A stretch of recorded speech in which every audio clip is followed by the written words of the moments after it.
Competition academy के YouTube portal पे आपका स्वागत है। आशा करते हैं कि आप सभी लोग अच्छे होंगे। इस समय हमारे यहाँ हरियाणा असिस्टेंट प्रोफेसर लिखित परीक्षा का बैच चल रहा है, यूजीसी नेट का बैच चल रहा है, साथ में जीडीसी का भी बैच चल रहा है। जीडीसी में कई लोगों का फ़ोन आता है, मैसेज आता है कि सर जीडीसी का बैच चल रहा है, नहीं चल रहा है। देखिए, हम लोग नोटिफिकेशन का इंतज़ार नहीं करते हैं, नोटिफिकेशन तो अभी आया है। एक बार जीडीसी का पूरा सिलेबस जो पुराना पाठ्यक्रम था वो ख़त्म किया गया। अब जो नया सिलेबस आया है उस नए सिलेबस के आधार पर भी अब जो नई चीज़ें शामिल की गई हैं उन्हें भी कराया जाएगा। नए सिलेबस में अगर हम बात करें तो हिंदी का लोक साहित्य पहले भी था, लेकिन इस बार थोड़ा और बढ़ा दिया गया है। तो पूरा का पूरा बैच चल रहा है। अगर आप भी जुड़ना चाहें तो आप भी जुड़ सकते हैं। आइए आज हम लोग इस लेक्चर में बात करेंगे हिंदी का लोक साहित्य जो आपके जीडीसी के पाठ्यक्रम में है। हिंदी के लोक साहित्य में आप देखेंगे कि लोक साहित्य में कई चीज़ें उन्होंने सम्मिलित किया है। क्या क्या सम्मिलित किया है तो उसकी भी चर्चा यहाँ पर करते चलेंगे हम लोग। हमारे यहाँ ऑनलाइन कक्षा चल रही है, उसके लिए अगर आप जुड़ना चाहते हैं जीडीसी के लिए तो शुल्क और सारी जानकारी यहाँ पर आप ले सकते हैं। और दूसरी चीज़, कई लोग यह भी कहते हैं सर मेंस का बैच चल रहा है कि नहीं। देखिए, सबसे पहले हमारे यहाँ प्री कराया जाता है और प्री में इतना डिटेल कराया जाता है कि ये प्री कम मेंस दोनों होता है। जब मेंस की परीक्षा आती है तब मेंस में आंसर राइटिंग आपको बताया जाता है, जैसे इस समय हरियाणा का चल रहा है। तो जो बैच होता है वो डिटेल होता है, प्री कम मेंस दोनों के लिए होता है। तो यहाँ पर हिंदी का लोक साहित्य आइए देखते हैं जो आपके पाठ्यक्रम में है। लोक साहित्य में क्या क्या चीज़ें हैं आपके पाठ्यक्रम में। तो लोक साहित्य में जो आपके जीडीसी के पाठ्यक्रम में है वो लोक साहित्य की परिभाषा, क्षेत्र, महत्व, वर्गीकरण है। लोक साहित्य में लोक संस्कृति का चित्रण, लोक साहित्य की विविध विधाओं में लोकगीत, लोक कथा, लोक नाट्य, लोक संगीत। लोक का प्रकीर्ण साहित्य में लोकोक्तियां हैं, मुहावरे हैं, पहेलियां हैं। लोक साहित्य संरक्षण के प्रयास, तो यह आपके पाठ्यक्रम में है। तो आइए शुरू करते हैं। लोक साहित्य परिभाषिक स्वरूप और तत्व। अगर आप चैनल पर नए हैं तो चैनल को जरूर सब्सक्राइब कर लीजिएगा। जो यहाँ पर आप लेक्चर में पीडीएफ देख रहे हैं यह भी पीडीएफ अपने पेड मेंबर्स को उपलब्ध करा दिया जाता है। वीडियो बीच बीच में पब्लिश भी किया जाता है ताकि लोग देख सकें। जो हमारे चैनल पर जुड़े हुए हैं वो भी लाभान्वित हो सकें। तो लोक साहित्य परिभाषिक स्वरूप, सबसे पहले लोक साहित्य है क्या, किसने उसकी परिभाषा क्या दिया है, इसका स्वरूप क्या है, इसमें तत्व कौन कौन से हैं, उन्हीं की चर्चा यहाँ पर करते चलेंगे। लेक्चर को गौर से सुने। जब चीज़ों को आप गौर से सुनते हैं, सुनने के बाद में लेक्चर बंद करके आप मनन करते हैं उसका, फिर आपकी तैयारी बहुत ही बेहतर हो जाती है। मैं यही मानकर चलता हूँ कि जिस तरीके से ऑफलाइन कक्षा में आप सामने बैठे होते हैं, ठीक उसी तरीके से यहाँ भी मैं मानता हूँ कि आप ऑफलाइन में ही मेरे सामने बैठे हैं और चीज़ों को बताया जा रहा है। लोक साहित्य है क्या, तो लोक साहित्य लोक की वस्तु होने के साथ लोक की ही भावनाओं और चेतनाओं को अभिव्यक्त करता है। अब आप कहेंगे कि सर ये कैसे कि जो लोक साहित्य है वो लोक की भावनाओं और चेतनाओं को व्यक्त करता है। भाई, लोक साहित्य में आपने एक चीज़ देखा होगा कि इसके जो प्रकार हैं उसमें लोकगीत है, लोक नाट्य है, लोक कथा है, लोक गाथा है, लोक नृत्य है, लोक संगीत है। लोकगीत आप सभी लोग जानते होंगे।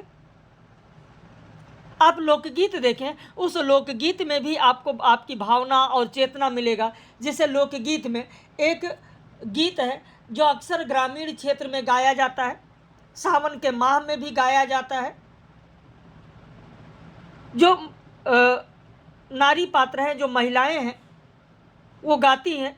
जो अविवाहित लड़कियां हैं वो भी सावन में झूला झूलती हैं और गाती हैं कि बाबुल निबिया, सुना होगा कि बाबुल निबिया जिन कटेओ निबिया चिड़िया चिड़िया चिड़िया बसेर। बाबुल निबिया जिन कटेओ निबिया चिड़ैया बसेर। तो यहाँ पर जो बाबुल यानी पिताजी, निबिया जिन कट्यो निबिया चिड़ैया बसेर। तो यहाँ पर नीब क्या है? चिड़िया का बसेरा बताया गया। यानी नीब का आशय क्या होगा, किस तरीके से इसमें भावनाएं और चेतनाएं हैं। यानी नीम यहाँ पर जो है, दरवाजे पर जो नीम लगा हुआ है, नीम का पेड़ है या बाहर नीम का पेड़ है, तो नीम पर चिड़िया का बैठना केवल एक जड़ प्रकृति व्यापार नहीं रह जाता है, बल्कि चिड़िया बिटिया बन जाती है, नीम उसका घर बन जाता है। बिटिया का नीम के प्रति यह लगाव संबंधों की गहनता को व्यक्त करता ही है। उसका नीम के प्रति लगभग वही भाव है जो शकुंतला का कण्व ऋषि के आश्रम में जिस तरीके से लगाव था, पौधों के प्रति लगाव था। यानी नीम काटने की पीड़ा का अनुभव बिटिया जितनी शिद्दत से कर रही है, शायद घर का कोई और सदस्य ना कर पाए, क्योंकि एक तरीके से वो उसका मायका है और वो अपने ससुराल जाती है, फिर उसको अपने मायके से लगाव होता है, उसी तरीके जैसे उस चिड़िया को किसी नीम के पेड़ से होता है। तो इस तरीके से भावनाएं और चेतनाएं सभी में समाहित होती हैं, चाहे वो लोकगीत हो, चाहे लोक गाथा हो, चाहे लोक कथा हो। तो लोक साहित्य सरलता, स्वाभाविकता और सरसता के कारण अपना एक विशेष महत्व रखता है। लोक साहित्य में अधिकांश जनमानस की भावनाओं और व्यक्तित्व का प्रतिनिधित्व देखने को मिलता है। लोक साहित्य लोक संस्कृति का प्रतिबिंब होता है। जो लोक की संस्कृति है, उस लोक संस्कृति का ही प्रतिबिंब देखने को मिलता है। लोक संस्कृति का प्रतिबिंब इसलिए क्योंकि जो भी हमारे संस्कार हैं, जैसे जनेऊ संस्कार है, विवाह संस्कार है, पुत्र जन्म संस्कार है, ये सब संस्कार है जो हमारी संस्कृति है, वो इसी लोक साहित्य में समाहित है। लोक साहित्य में समाज के सभी रीति रिवाज, अंधविश्वास, गीत, कथा, गाथा, मुहावरे, कहावतें का साहित्य है, जो मौखिक रूप से एक दूसरे को प्राप्त होता है, जो मौखिक रूप से ही तो प्राप्त होता है। जैसे अगर उदाहरण के रूप में अगर बात करें, आप देखेंगे फसलों की कटाई बुआई को लेकर, मौसम को लेकर घाघ और भंडारी की जितनी लोकोक्तियां हैं, घाघ और भंडारी की जितनी भी लोकोक्तियां हैं, आज भी लोगों में प्रचलित हैं, मौखिक रूप से ही तो हैं। आपने घाघ भंडारी का सुना ही होगा कि चैते गुड़ बैसाखे तेल, जेठे पंथ आषाढ़े बेल, सावन साग न भादो दही, क्वार करेला न कार्तिक मही। सुना होगा। तो ये सारी चीजें जो है वो मौखिक रूप में ही अभी तक चली आ रही हैं। ऐसे कहा जाता है घाघ और भंडारी का कि साधु बै दासी, चारे बै खासी, और प्रेम विनाशय हासी। तो ये सारे जो कहावतें हैं, जो लोकोक्तियां हैं, वो अभी भी मौखिक रूप में ही चली आ रही हैं। तो लोक साहित्य, लोक और साहित्य दो शब्दों से बना हुआ है। लोक साहित्य, लोक और साहित्य दो शब्दों से बना है। लोक साहित्य सिद्धांत और प्रयोग रचना में डॉक्टर श्री राम शर्मा ने लिखा है कि लोक शब्द का अभिप्राय उस जन समूह से है जो किसी देश में निवास करता है।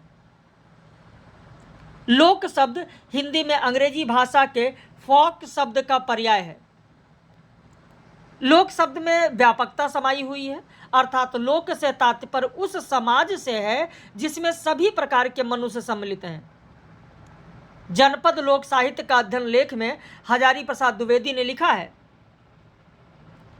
कि लोक का अर्थ जनपद या ग्राम नहीं है, बल्कि नगरों और ग्रामों में फैली समूची जनता ही लोक है। समूची जनता ही लोक है। इसके व्यवहारिक ज्ञान का आधार पोथियां नहीं है।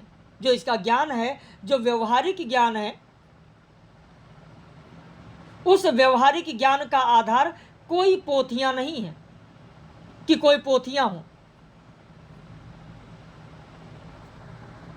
ये लोग नगर में हैं, परिष्कृत, रुचि संपन्न तथा सुसंस्कृत समझे जाने वाले लोगों की अपेक्षा अधिक सरल और अकृत्रिम जीवन अभ्यस्त होते हैं और परिष्कृत रुचि वाले लोगों की समूची विलासता और सुकुमारता को जीवित रखने के लिए भी जो भी वस्तुएं आवश्यक होती हैं उनको उत्पन्न करते हैं।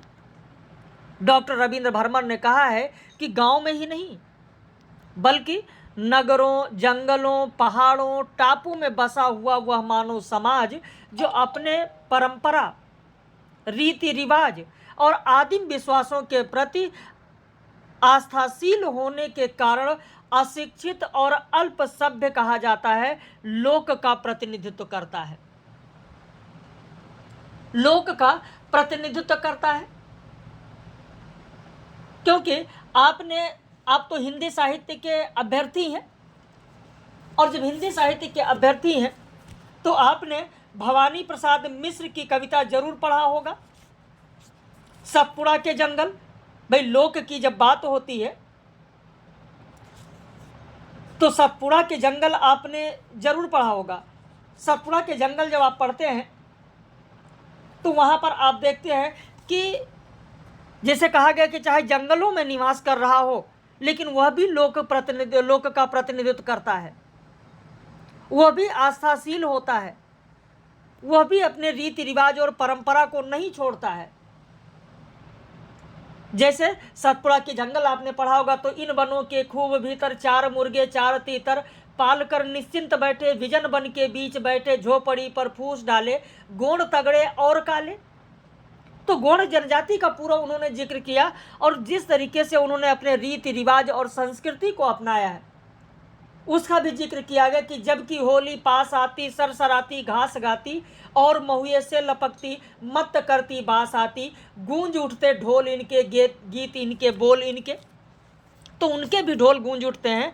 तो चाहे वो जंगल में रह रहा हो, पहाड़ पर रह रहा हो, टापू पर रह रहा हो, जहां भी बसा हो, वही लोक का प्रतिनिधित्व करता है। डॉक्टर कृष्णदेव उपाध्याय ने लिखा है कि जो लोक संस्कृति या परिष्कृत वर्ग से प्रभावित ना होकर अपनी पुरातन स्थितियों में ही रहते हैं वह लोक हैं।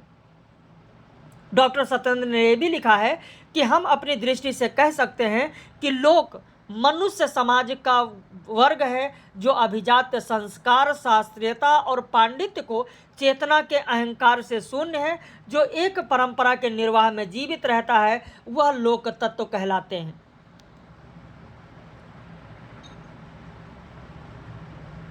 जहां तक साहित्य का प्रश्न है, महावीर प्रसाद द्विवेदी ने साहित्य का महत्व निबंध में लिखा है कि ज्ञान राशि के संचित कोश का नाम ही साहित्य है। साहित्य को परिभाषित करते हुए पाश्चात्य समीक्षक हेनरी हडसन ने भी लिखा है कि साहित्य मूलतः भाषा के माध्यम द्वारा जीवन की अभिव्यक्ति है। हजारी प्रसाद द्विवेदी के अनुसार जो चीज चित्त से आंदोलित करती है वही लोक साहित्य नाम से पुकारी जाती है।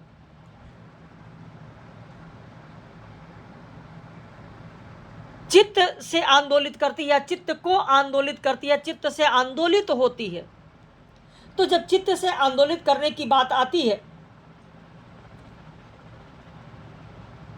चित्त से आंदोलित करने की बात आती है तो आप देखेंगे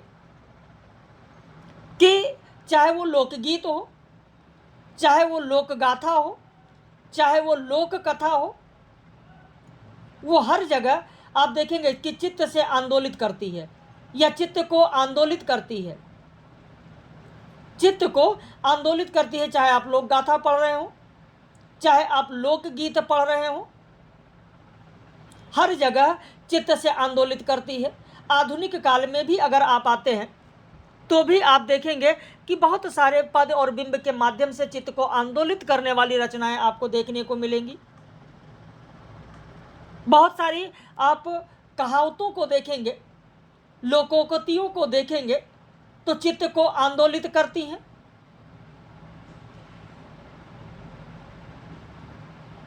तो इसीलिए हजारी प्रसाद द्विवेदी ने कहा कि जो चीज चित्त से आंदोलित होती है, आंदोलित करती है, वही लोक साहित्य के नाम से पुकारी जाती है। धीरेन्द्र वर्मा के अनुसार ऐसी मौलिक अभिव्यक्ति जो लोक की युग वाली साधना में समाहित रहते हुए जिसमें लोक मानस प्रतिबिंबित होता है वही लोक साहित्य होता है। वही लोक साहित्य होता है। सामान्य जनसमूह उसे अपना, वह मौखिक अभिव्यक्ति है और सामान्य जनसमूह उसे मानता है, अपनाता है। सुनीत कुमार चटर्जी के अनुसार परंपरागत जीवन यात्रा की पद्धति जिन सामाजिक आचार विचार श्रद्धा द्वारा अभिव्यक्त होता है उसे लोक साहित्य कहते हैं। वहीं डॉक्टर रविंद्र कुमार के अनुसार लोक साहित्य लोकमानस की सहज और स्वाभाविक अभिव्यक्ति है। ये सारी परिभाषाएं दी गई हैं। इन परिभाषाओं को आप लोग जरूर ध्यान रखें, क्योंकि आपके सिलेबस में सीधे सीधे परिभाषा भी लिखा हुआ है कि परिभाषा कौन से हैं।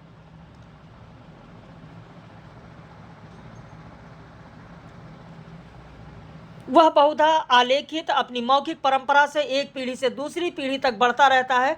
लोक साहित्य के लेखक का नाम प्रायः अज्ञात रहता है।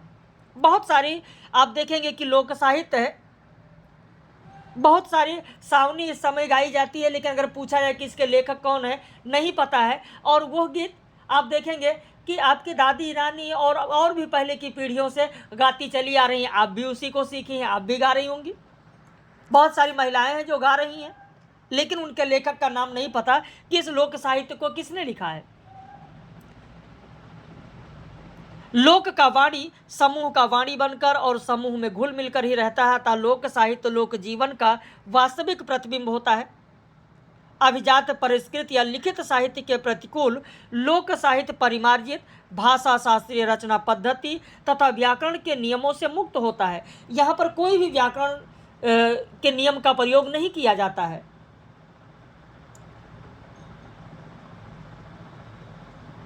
जैसे आपने सुना होगा कि अगर मैथिली में थोड़ा जाते हैं, आप प्रतापगढ़ साइड के अगर भाषा की बात करें, इलाहाबाद साइड के भाषा की अगर बात करें, तो उधर भी अभी एक इस तरीके की जो उक्ति है जो खूब चलती है, दादी नानी सुनाया करती थी कि राजा रानी आवेला पोखरा खनावेला पोखरा के ईरे तीरे। ठीक है, तो इस तरीके की जो उक्ति आज भी चल रही, लेकिन किसने लिखा है नहीं पता, लेकिन आज भी प्रचलित है। और वह कोई भाषा का वहाँ पर आप देखेंगे कि कोई शास्त्रीय रचना पद्धति नहीं है, कोई व्याकरण के नियमों का प्रयोग नहीं किया गया है। तो लोक साहित्य में व्याकरण के नियमों का कोई प्रयोग नहीं होता है, साहित्य परिमार्जित होती है, भाषा शास्त्रीय रचना पद्धति और व्याकरण के नियमों से मुक्त होती है।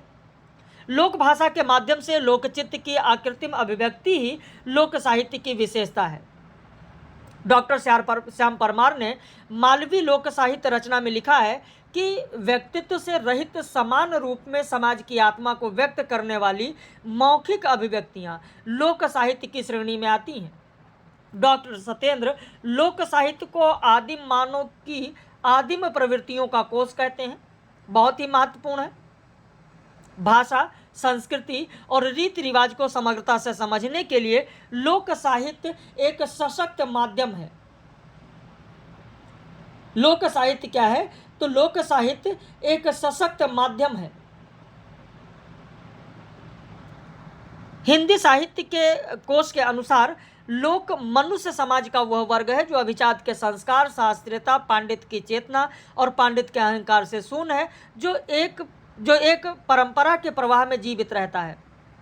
ऐसे लोक की अभिव्यक्ति में जो तत्व मिलते हैं वह लोक तत्व कहलाते हैं। हिंदी साहित्य के इतिहास लेखन में भी लोक साहित्य की भूमिका देखने को मिलती है। आदिकाल में लोक साहित्य जैसे भरतेश्वर बाहुबली रास, नेमिनाथ रास, इसमें भी आप देखेंगे तो लोक साहित्य की परंपरा देखने को मिलेगी। भक्ति काल में भी बहुत सारे पद हैं जहां पर लोक साहित्य आपको देखने को मिलेगा। रीति काल में भी बिहारी को ले लीजिए, देव को ले लीजिए, घनानंद ले लीजिए, पद्माकर को ले लीजिए, भिखारी दास को ले लीजिए, वहां पर भी देखेंगे कि उनके जो पद हैं, उनके जो सवैये हैं, उनके पद में, उनके सवैये में आपको देखने को मिलेगा। जैसे पद्माकर की आप अगर बात करें तो आप देखेंगे कि किस तरीके से फागुन का पूरा वर्णन किया गया है कि फागु की भीर अभीरन में गह गोविंद लई गई भीतर गोरी, और भाई करी मन की पद्माकर ऊपर नाई अबीर की झोरी, छीन पितंबर कंबर तेसु विदा दई मीड़ कपोलन रोरी, नैन नचाए कह मुस्काए लला, फिर अयो खेलन होरी। तो इस तरीके से आप देखेंगे बहुत सारे पद आपको देखने को मिलेंगे, चाहे बिहारी हो, चाहे देव हो, चाहे घनानंद हो, लगभग सभी में आपको यह पद देखने को, इस तरीके के पद देखने को मिलेंगे जहां पर लोक जीवन की झांकी प्रस्तुत होती है। बिहारी की जब बात आती है तो आपने बहुत सारे पद बिहारी लाल के पढ़ा होगा जहां लोक जीवन की झांकी प्रस्तुत होती है। लोगों में आज भी बिहारी के जो पद हैं आज भी लोगों में लोकमानस में बसे हुए हैं कि पत्रा ही तिथि पाइये व घर के चौपास, नित्य प्रति पुण्य रहे आसन ओ आनन ओप उजास। पढ़ा होगा आपने। तो इस तरीके से बहुत सारे पद आपको देखने को मिलेंगे जो लोकमानस में समाहित हैं। आधुनिक युग में भारतेंदु ने अपनी पत्रिका कवि वचन सुधा में भी लोकगीतों के अभिनंदन की बात करते हैं। सुमित्रानंदन पंत, सूर्यकांत त्रिपाठी निराला, केदारनाथ अग्रवाल, अज्ञे, इन्होंने भी आंचलिक शब्दों का प्रयोग किया है। गद्य साहित्य में भी आंचलिक शब्दावली और स्थानीय जनजीवन का मुक्त रूप से प्रयोग हुआ है। आधुनिक काल में भी आप देखेंगे तो आधुनिक काल में कई बिंब और प्रतीकों के माध्यम से भी प्रस्तुत किया गया है। बिंब और प्रतीकों की जब बात आती है, सुदामा पांडे धूमिल की जो पंक्तियां हैं वो आप देखें कि किस तरीके से बिंब के माध्यम से उन्होंने लिखा है कि अपने यहाँ संसद तेली की वह घानी है जिसमें आधा तेल आधा पानी है। लोक बिंबों के आधार पर लोक जीवन से लोक बिंब लिया है और उन बिंबों के आधार पर किस तरीके से व्यंग किया है। भाई घानी आज भी अगर देखा जाए शहर क्षेत्र में आप जाएं तो बहुत सारे लोग नहीं समझ पाएंगे घानी किसे कहते हैं। जो सरसों होता है, सरसों जो लोग सरसों से तेल निकलवाने के लिए जो सरसों लेकर जाते हैं, जिस पॉट में लेकर जाते हैं 2 किलो 4 किलो 5 किलो 10 किलो, यही कहा जाता था इसको कि ये घानी है, तेली की ये घानी है। तो ये घान होता था और जिस पॉट में डाला जाता था निकालने के लिए तेल, उसे कहा जाता था घानी। तो आज भी बहुत सारे लोग इस बिंब को नहीं समझ पाएंगे। लोक साहित्य की अगर विशेषताओं की बात करें तो लोक साहित्य लोकमानस की सहज और स्वाभाविक अभिव्यक्ति है। शिष्ट समाज की तरह यह कृत्रिम नहीं होता, यह अभिव्यक्त शिष्ट समाज की तरह लिखित नहीं होता है और ना ही इसका कोई एक रचयिता होता है। डॉक्टर शंकर लाल यादव ने कहा है कि लोक साहित्य की शैली अनलंकृत होती है, यह शास्त्रीय रचना पद्धति और व्याकरणिक नियमों से मुक्त होती है।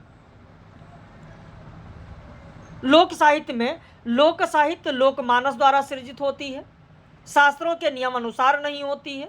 इसमें मौलिकता और सजगता होती है। मौखिक रूप से एक पीढ़ी से दूसरी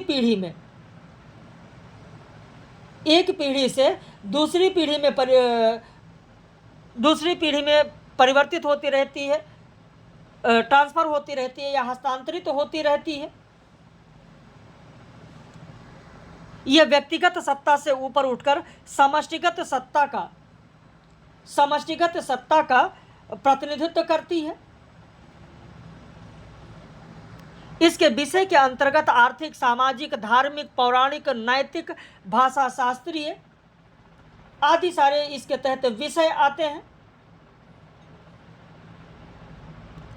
लोक साहित्य लोक जीवन की अभिव्यक्ति है, वह जीवन से घनिष्ठ संबंधित है। लोक साहित्य एक परिभाषिक शब्द है। जो लोक साहित्य है वह लोक साहित्य कैसा शब्द है तो एक परिभाषिक शब्द है जो लोक तथा साहित्य से मिलकर बना है। लोक साहित्य ऐसा साहित्य है जिसे लोक संस्कृति का दर्पण भी कहा जाता है। लोक साहित्य में लोक के अर्थ को परिभाषित करते हुए हजारी प्रसाद द्विवेदी ने लिखा है, ये यहाँ पर रिपीट हो गया है,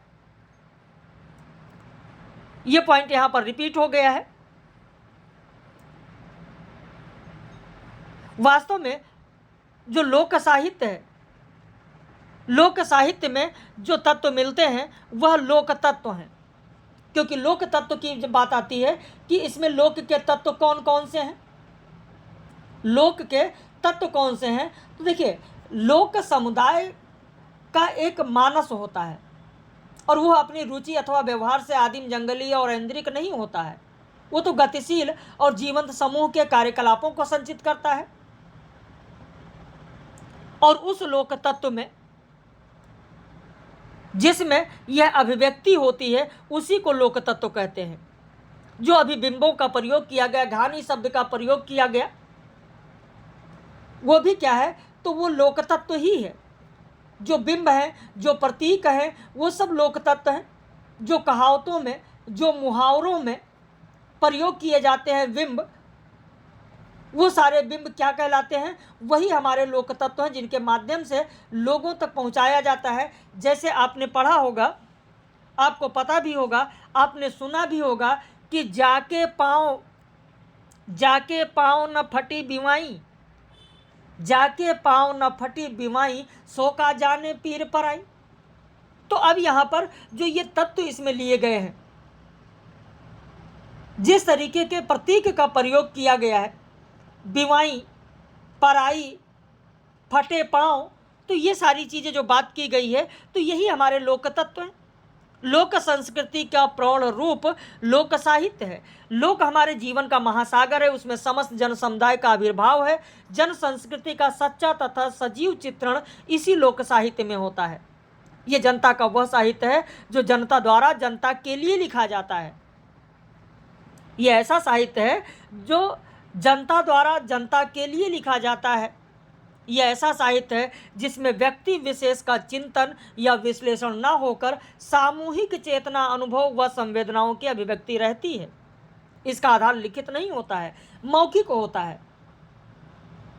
जिसे कहते हैं कि ना नौमन तेल होगा, ना राधा नाचेंगी। अब ये क्या है, ये मौखिक रूप से बहुत पहले से चला आ रहा है, भले ही अब लिखित रूप में आपको अब मिलने लगेगा साहित्य में। तो जो लिखित रूप में मिलने लगता है, पहले की जितनी भी चीज़ें जो लिखित रूप में मिलती हैं, उनको कहा जाता है शिष्ट साहित्य। भाई बाकी तो लोक साहित्य है, लेकिन जो पहले की चीज़ें हैं उनके ये नहीं पता है कि किसने लिखा है, उनके लेखक नहीं पता है। और अब साहित्य में जो उदाहरण स्वरूप बहुत जगह आपको प्रयोग मिलने लगा है, तो उसी को कहा जाता है शिष्ट साहित्य। यानी जब लोक साहित्य लिपिबद्ध रूप में हो जाए, लिखा जाने लगे, लिखित रूप में वही लोक साहित्य हो जाता है, तो उसको कहा जाता है शिष्ट साहित्य। क्योंकि बहुत सारे हमारे इसमें अभ्यर्थी ऐसे भी होंगे जो सुन रहे होंगे, जो इन साक्षात्कार के लिए यूपी में लगे हुए होंगे। भाई हमारे यहाँ तो बैच इस समय चल ही रहा है, अगर लगे हैं तो ध्यान रखें, हो सकता है कि पूछ लिया जाए भाई लोक साहित्य और शिष्ट साहित्य क्या है, जरा बताइए, या इनमें क्या अंतर है। तो जब आप लेक्चर सुनते हैं, बहुत सारी चीज़ें बताई जाती हैं, समझाई जाती हैं, आप पूरे तन्मयता के साथ किसी चीज़ को सुनते हैं, उनका मनन करते हैं, तभी ज्ञान होता है और तभी आप उसको अभिव्यक्त भी कर पाते हैं। तो लोक साहित्य एक पीढ़ी से दूसरी पीढ़ी को हस्तांतरित होने वाला साहित्य है। विद्वानों ने लोक साहित्य को अपौरुषेय भी कहा है। वह संपूर्ण मानव जाति की विरासत है। लोक साहित्य का रचनाकार कोई व्यक्ति एक नहीं होता, व्यक्ति विशेष नहीं होता। लोक केवल वर्तमान नहीं है, वह सुदूर अतीत के छोर से भविष्य तक की निरंतरता है। लोक युग युगांतर है। लोक साहित्य अनिवार्यता लोक बोली में होती है। भारतीय युग से ने लोक जागरण के लिए लोक साहित्य के शिल्प और वस्तु दोनों को उन्मुक्त भाव से स्वीकार किया है। सत्य हरिश्चंद्र लोक गाथा की ही तो प्रस्तुति है। प्रेमचंद के कथा साहित्य का आधार भी तो लोक जीवन है। नागार्जुन लोक जीवन के चितेरे कहे जाते हैं। नागरी प्रचारणी सभा ने हिंदी साहित्य इतिहास के 16वें खंड में लोक साहित्य को स्थान दिया है। अध्ययन की सुविधा की दृष्टि से विद्वान जो हैं वो इसको इतने भागों में विभाजित करते हैं। भाई लोकगीत, लोक कथा, लोक गाथा, लोक नाट्य, लोक नृत्य, लोक संगीत। जहाँ तक लोक साहित्य के क्षेत्र की बात है तो इसका फलक बहुत ही विराट है। हर क्षेत्र में जहाँ जहाँ लोक हैं वहाँ वहाँ लोक साहित्य है, और जहाँ मानव समाज है वहाँ किसी न किसी रूप में लोक विद्यमान है। इसीलिए डॉक्टर धीरेन्द्र वर्मा ने लिखा है कि लोक साहित्य की परंपरा उतनी ही पुरानी है जितनी मनुष्य जाति। जन्म से लेकर मृत्यु पर्यंत तक के सभी प्रमुख संस्कार, सुख दुख, वीरत्व के भाव, धार्मिक विश्वास, पूजा व उपासना, रीति रिवाज, तीज त्योहार, ऋतु परिवर्तन के उल्लास आदि जीवन की अनुभूति के सभी क्षेत्र लोक साहित्य में समाहित हैं। साहित्य के विकास यात्रा को दो रूपों में देखा जाता है कि आगे बढ़ती है। एक होता है मौखिक रूप में, एक होता है लिखित रूप में। लोक साहित्य जहां मौखिक रूप में है, वही लिखित साहित्य शिष्ट साहित्य के रूप में है, जो मैंने अभी आपको बताया था। प्रारंभ में शास्त्रीय, वैदिक और लौकिक सभी प्रकार के साहित्य मौखिक अर्थात श्रुति और वाचक परंपरा के माध्यम से अनवरत बढ़ते रहे, किंतु लिपियों के विकास के बाद सभ्य और सुसंस्कृत समाज में साहित्य के लिखित रूप का प्रचलन अधिक लोकप्रिय हुआ। तो लोक साहित्य के अंतर्गत वही मौखिक परंपरा आती है, यदि कालांतर में इसके कलेवर में परिवर्तन भी हुआ है और अब यह लिखित और वाचिक दोनों रूपों में उपलब्ध है। लिखित साहित्य स्वनिर्मित अनुशासन से युक्त, रीतिबद्ध और शास्त्र सम्मत होता है, जो प्रायः किसी अभिजात या शिष्ट व्यक्ति द्वारा व्यक्तिगत रूपों से ग्रंथों के रूप में किया गया है। लोक साहित्य का जो सृजन होता है सामूहिक होता है और इसमें शिष्ट साहित्य की भांति चेतन मानस नहीं अपितु आदम मानव या लोक मानस की प्रधानता होती है। लोक साहित्य को प्रकृत शैली का साहित्य अर्थात लोक बुद्धि में सहज ही समा जाने वाला साहित्य माना जाता है, जबकि व्याकरण शुद्धता और नियमबद्धता से युक्त शिष्ट साहित्य को सुसंस्कृत साहित्य, शिष्ट लोगों के समझने योग्य साहित्य माना जाता है। पर्याप्त भिन्नताओं के बावजूद भी जो लोक साहित्य है और शिष्ट साहित्य है, दोनों एक दूसरे के पूरक और प्रेरक भी हैं। शिष्ट साहित्य का सर्जन लोक साहित्य ही है। लोक जीवन अनुभूतियों का क्षेत्र भी कुछ अपवादों को छोड़कर दोनों में लगभग समान है।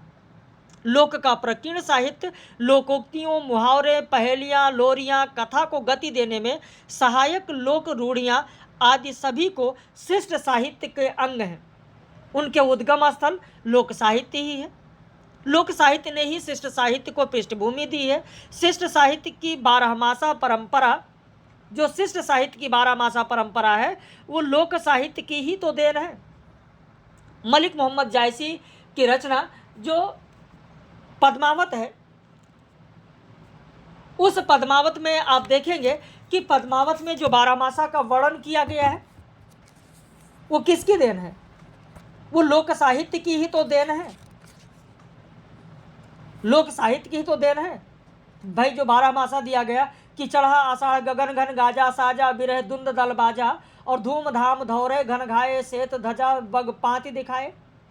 या कार्तिक शरद चंद उजियारी, जग शीतल है बिरह जारी, 14 करा चांद पर गासा, जानो जरे सब धरती आकाशा। तो ये सब क्या है? जो बारहमासा है, ये बारहमासा लोक साहित्य की ही देन है, भले ही वो शिष्ट साहित्य में है, लिखित साहित्य में है। आचार्य रामचंद्र शुक्ल साहित्य को जनता की चित्तवृत्ति का संचित प्रतिबिंब मानते हैं। यह चित्तवृत्तियाँ लोक चित्तवृत्तियाँ ही तो हैं, जिसकी अभिव्यक्ति लोक साहित्य में प्रचुरता से हुई है, चाहे वो युद्ध और वीरता के गान के रूप में हो। भाई, युद्ध और वीरता की गान के रूप में हो,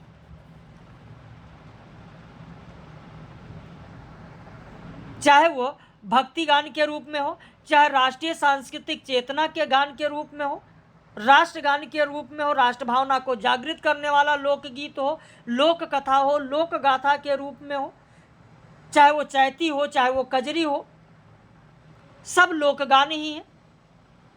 सब लोक जितने भी वृत्तियां हैं, चित्तवृत्तियां हैं, सब लोक को जागृत करने के लिए ही हैं।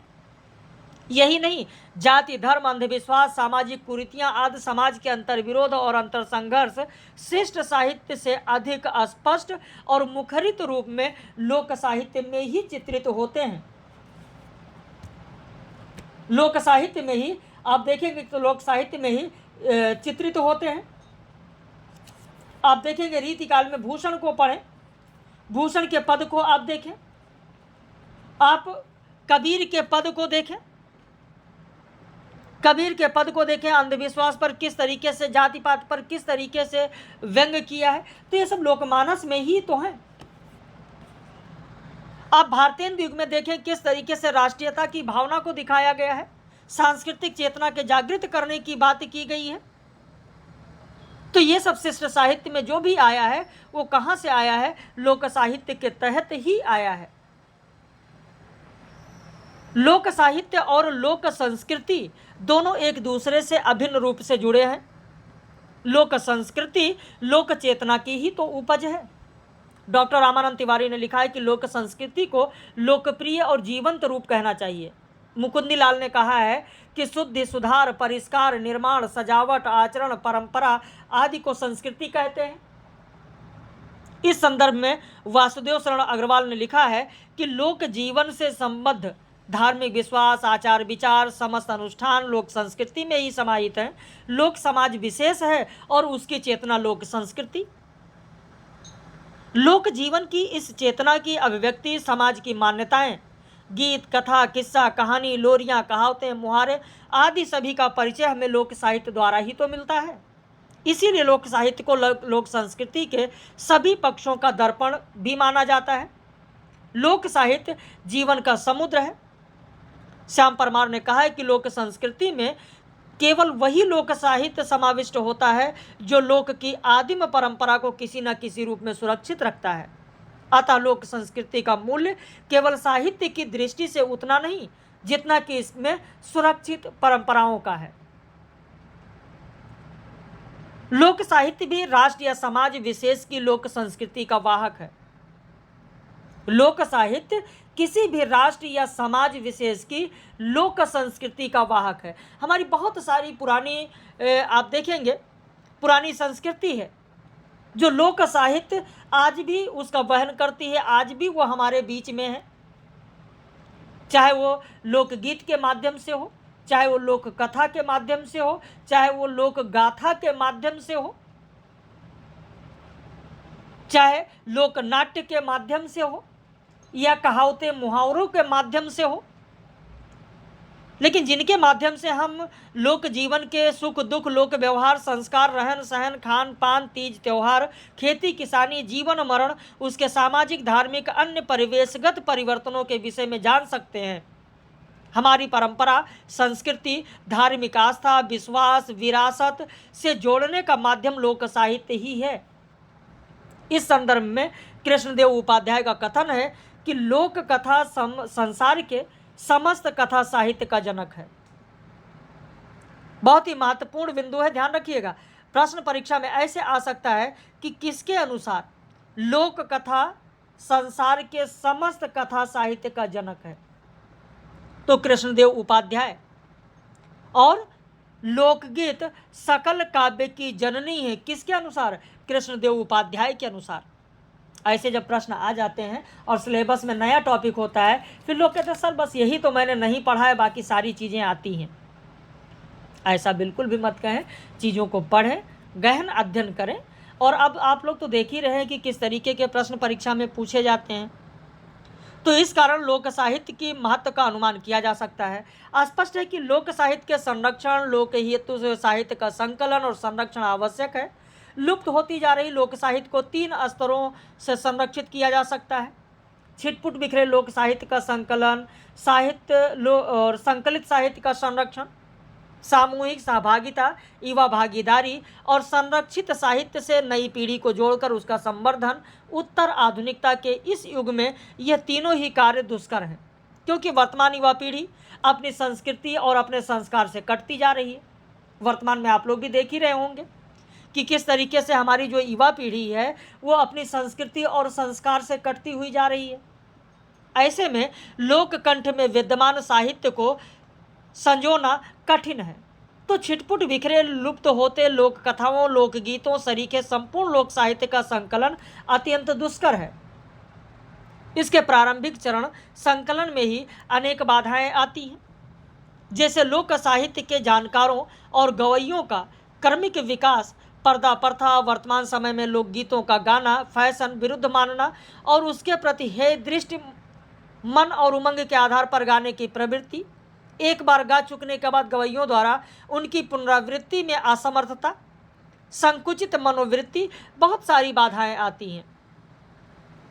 जैसे लोकगीत की बात आती है, आपने देखा होगा कि आल्हा, सावन आते ही कजरी जैसे ही शुरू होती थी।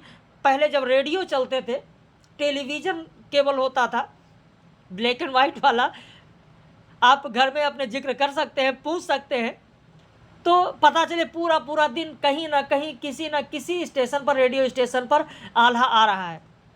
गाँव क्षेत्र में अगर आप निकल जाइए तो गाँव क्षेत्र में चौपाल लगे हुए हैं, लोग आल्हा गा रहे हैं। कजरी तीज जो पर्व होता है, कजरी तीज पर्व पर जहाँ जहाँ मेले लगते थे, हर मेले में हर जगह आप देखेंगे 2-4 चौपाल इधर उधर बिखरे हुए हैं, लगे हुए हैं, कोई यहाँ है, कोई कुछ दूरी पर है और आल्हा हो रहा है। आज वो सारी चीज़ें नहीं हैं, वो सारी चीज़ें विलुप्त होती जा रही हैं।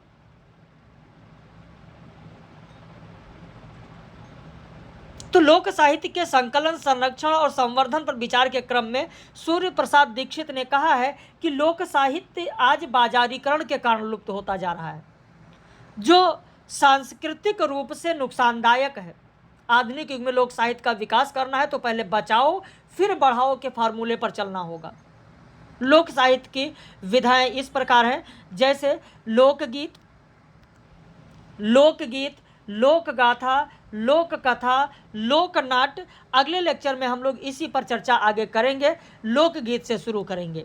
बाकी कैसा लगा अपनी प्रतिक्रिया व्यक्त कीजिएगा, और अगर आप पेड बैच लेना चाहते हैं जीडीसी के लिए तो इस नंबर पर आप संपर्क कर सकते हैं, फीस और सारी जानकारी ले सकते हैं। और कैसा लगा यह भी अपनी प्रतिक्रिया जरूर व्यक्त कीजिएगा कि इस लेक्चर को आपने देखा, कितना लगा, किस तरीके से और क्या क्या पॉइंट आपके समझ में आया, और जो आपकी लोक संस्कृति है उस लोक संस्कृति को, उसके संरक्षण के लिए आप भी कुछ प्रयास कर रहे हैं या नहीं, और अपनी लोक संस्कृति से अगर लगाव है तो किस प्रकार से लगाव है और कितनी चीज़ें आपको याद है, ज़रूर बताइएगा, अपनी प्रतिक्रिया व्यक्त कीजिएगा। आपने अंत तक समय दिया, देखा, बहुत बहुत धन्यवाद। और वीडियो को ज़्यादा से ज़्यादा शेयर भी करिएगा ताकि और भी अभ्यर्थी इससे लाभान्वित हो सकें।